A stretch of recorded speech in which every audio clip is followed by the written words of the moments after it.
I still think that you should go and visit your father, Alex, Diana said, straightening out her dress, the burn of pleasure from the quickie still coursing through her body as she watched Alex pulling up his jeans. Nope, right now I have more important things to do. Can you imagine that when I was arrested, the poor bastard did not even bother to come and check on me?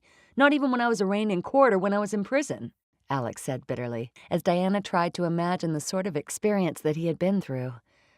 Well, at least now you have me. And I think it's time for you to bury the past, since it does not always hold memorable thoughts, she said, as he pulled her into his arms, his hands circling her waist as he reeled her in.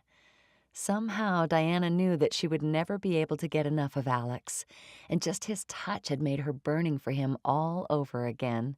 And yet they had just made love twice in the back of the office, on the desk of all places. That was something that she would never have dared to do in her life before she met Alex. But with him, she somehow lost her inhibition, and she would let him make love to her in the middle of Times Square if he asked her. Do you have any plans for the day? Because I really wouldn't mind you sticking around the store with me, she asked, her nipples pebbling in her dress against his chest.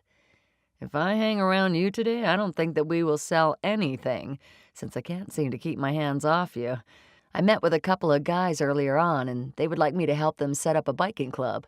They are a couple of good folks, and I'm pretty sure that we could have something good going between us, he said, pulling away from her as Diana took a hold of his hand and led him to the front of the store.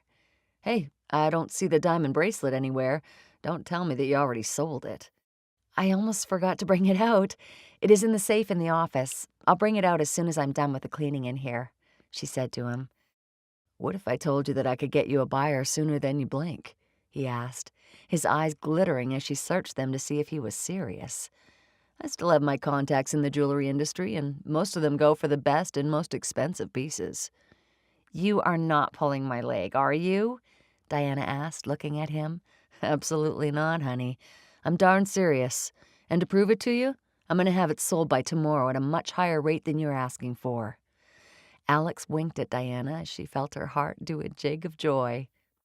Everything in her life suddenly seemed to be going like it was supposed to, and even much better.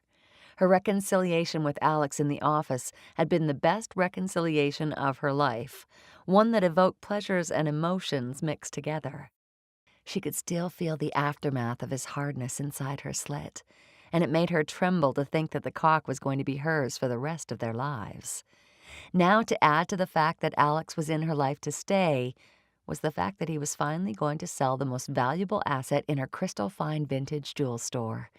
That meant that she and Alex would now be able to expand the business. She could picture just how proud her mother would be of her accomplishment when she came by. Well, show me what you got. It's about high time that we got rid of that bracelet. We can now expand the store, and I heard that there's an upcoming sale of some valuable pieces in Paris very soon. It is top secret.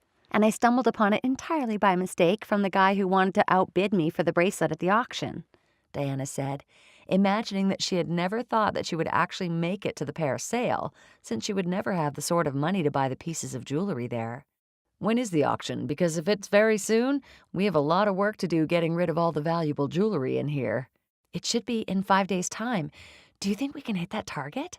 She breathed excitedly as she dusted one of the glass counters. We should have enough money to purchase enough jewelry by then. Just sit back, buckle up, and enjoy the ride. I'm going to make this worth your while, Alex said, checking himself out in his reflection in one of the mirrored walls in the store before walking over to Diana and giving her a peck on the cheek. I've got to go. There's stuff that I have to do. I'll pick you up for dinner. Oh, no, don't tell me that I'm not going to see you the whole day. How am I supposed to survive? Diana sulked as she walked him to the door. I might be back sooner than you think.